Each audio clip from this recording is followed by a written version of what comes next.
Good morning, everybody. This is Charlie, November Juliet 7 Victor with Red Summit RF.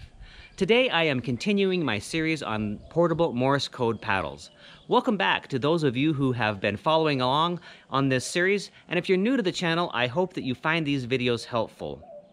Today I will be reviewing the CH-5030 single lever CW key. But before we jump into this review, let me remind everybody to check the comments below. There are a lot of great comments and useful comments that people leave in the comment section of these videos, and I encourage you to check them out because it's good supplemental information. So now let's go on over to the bench and check out this paddle. At the time of this recording, the CH-5030 was selling for about $25 plus $5 shipping on eBay and AliExpress. I didn't find it on any of the other bargain websites, so it's probably just on those two. It's a low-budget paddle similar to the QU21C and the QU7025 reviewed previously. I'd call it a sibling of those. The CH-5030 comes in a tin, and it includes a cable and metal adhesive plates. So here's the cable that it came with. It was actually a nice red, which I like. And the paddle, it's kind of sticking here. There's those plates. I'll put that down. There's the plates. These adheres to something that you want it to stick to. And I don't know what this is. I think it must be just something to make it so that it doesn't scratch whatever you add it to. So move the tin out of the way. This CW key is unlike others I've reviewed in the past because it has a single lever instead of a dual paddle there. You can see right there. And it's not a cootie though, and obviously it's not iambic because it only has the one lever, so you can't like squeeze the paddles. It functions the same as other paddles built for the use with a keyer, making contact on one side for a dit and on the other side for a da. And so it's a kind of an interesting, unique design. All right, I got the scale here. Let's get it on the scale and see what the weight is, including the cable. So it looks like it's about 36, 37 grams with the cable. And it's that means it's quite light compared to other portable paddles. Remember, let me just scoot this over here. Remember in the past, this past video, I had ChatGPT create a scale based on the previous paddles that I reviewed, and so there's like 3 kind of different sections, and this has definitely got the lower end, so it's a lighter paddle. Now bring in the ruler over here, and we'll get rid of the scale, and we will show you that the length here of this paddle is going to be, let me put it right to where it needs to go there. So the length is about 5 centimeters, and the width is going to be right about 3 centimeters, and the height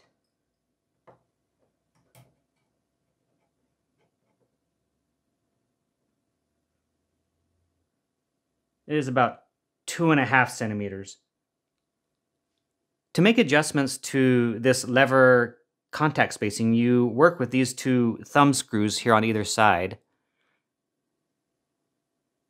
The outer shell seems to be 3D printed, and there are little springs inside that I'll show you in a little bit, that because you can see right now, it looks like these screws just go in and there's no contact made, but there's little springs that kind of shoot up from the bottom up into here and make contact, and then they make contact with a circuit board inside of here. So I'll show you that in a minute. So you can see there's some screws right there that you would appear to be adjustment screws, but they just hold the lever in place. They don't really do anything. So that could be a little bit misleading. All right, let me take it apart here and show you what I'm talking about. Take off this screw first, and then you separate the housing, upper housing, from the lower base. So let me do that. All right, so there you can see they just drilled a hole into the 3D printed material and made contact with that thumb screw. And so you've got actually 3 contacts there. This contact here is to the up to the paddle area, and these 2 are making contact with the circuit board here. So you can see here's the circuit board, and there's the pads that where those contacts are made, and it's really quite simple. And then we've just got the base with the magnets. As far as the mounting goes, you can see that it comes with the magnets here on the bottom, and it's pretty strong. They're pretty strong magnets. So, yep.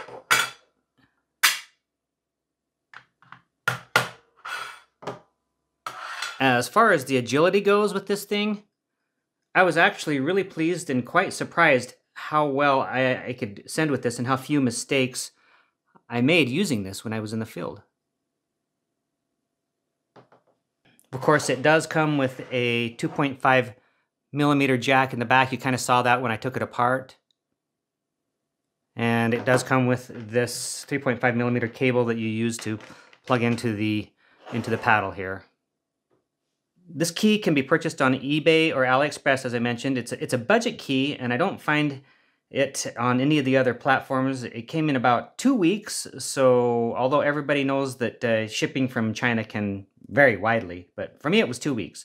So let's go ahead and get into the grading on this, and let me emphasize that these are my thoughts and others may have different opinions. That's okay. But in my field testing and use of this paddle, here are the grades that I want to assign to this paddle. We move this over here and then put the grades right up here. So let's go ahead and start with the cost. And when it comes to cost, I'm going to give the paddle a B. This is another affordable paddle and performs like its siblings, you know, the QU21C and the QU7025. I think they all run about the same price, roughly $25 plus $5 shipping at the time of this recording. As far as durability goes, this paddle is made of 3D plastic material and some metal parts and a circuit board. So the materials rate about average, and because they rate about average, then the durability grade will be a C. We saw earlier about the weight, how much this weighed. The key obviously falls into the low weight range, which I really like, and it's built solid enough for portable use while still being light.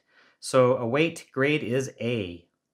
Now on to size. It's quite small, although I really don't like the high profile. That's just kind of a personal preference, but you can see it's a little higher profile than many of the paddles that I've used. It's kind of, the dimensions are a little different. Instead of it being wider and flatter, it's actually skinnier and taller. And no big deal though. I just don't personally like it. Primarily because I can't fit it into my Altoids tins. I prefer the Altoids tins, and you can see that if I put it in here, it just doesn't shut all the way because it's just too high, it's too tall.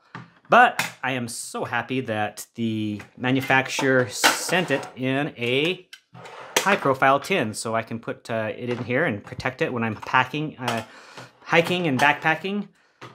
As far as the agility goes, in my mind, this paddle gets a higher grade for agility than its siblings, the QU21C and the QU7025. I'm not sure why, but it is possible that the function of the mechanics of this single lever caused me to send better. But I don't know what it is, but this performs slightly better than the other 2 budget sibling paddles that are out in the market.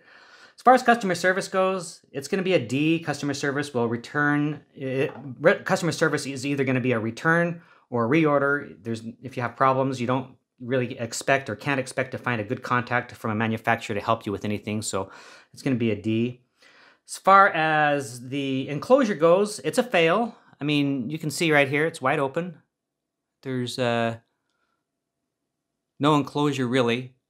In defense of it, though, I will say that it wouldn't be hard at all to clean. It's not very complicated. You'd probably just unscrew these thumb screws and then just wipe off the single lever blade here or just kind of blow it out and should be good to go. But still, you know, we're staying consistent, so it does receive a fail grade for enclosure. As far as mounting goes, it's going to be a C. It comes with these ever-present and most paddles, the bottom magnet mounting thing. But nothing else. No attempts to get creative or offer other alternatives. So it gets a C. It's average. As far as beauty goes, it's kind of cool looking, I think. And I personally think its design is a little catchy. It's above average in beauty, so it earns a B for me. And it's just because of the design. I mean, as far as functionality goes, a little annoying because of the Altoids thing, but that's about it. But when you look at it, I think it looks pretty cool. So that wraps up my thoughts on this key, and let's get ahead and get it plugged into the radio and give it a test run.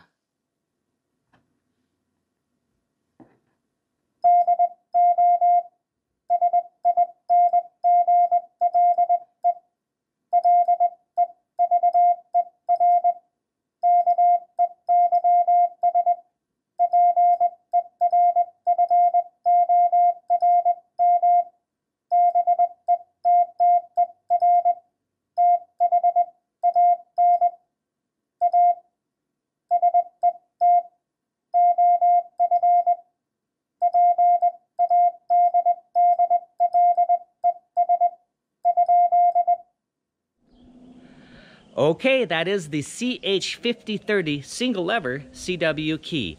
It's a fun and interesting paddle. It's a single lever, which makes it a little bit unique, and it's enjoyable, and for the money, I think it's an effective and a good paddle to have. I think that you could have fun experimenting with it, and also I do see people using it long-term in the field. I appreciate you joining me for another portable Morse code paddle feature. Don't forget that this video is part of a series, an ongoing series about portable Morse code paddles. In fact, I am going to be moving away from the AliExpress and the eBay type keys, and I have several coming up that are going to be really interesting. I have one from Japan, I have another Bengali, and I have a custom made paddle. So don't forget to come on back and join me for more videos in this series. I remind you that premium members get early access to these videos and other perks like free exclusive giveaways. So if that's something that interests you, go ahead and hit that join button below. And with that, I'll say thank you so much for supporting the channel, and I will catch you on the next one. 73. Bye-bye, everybody.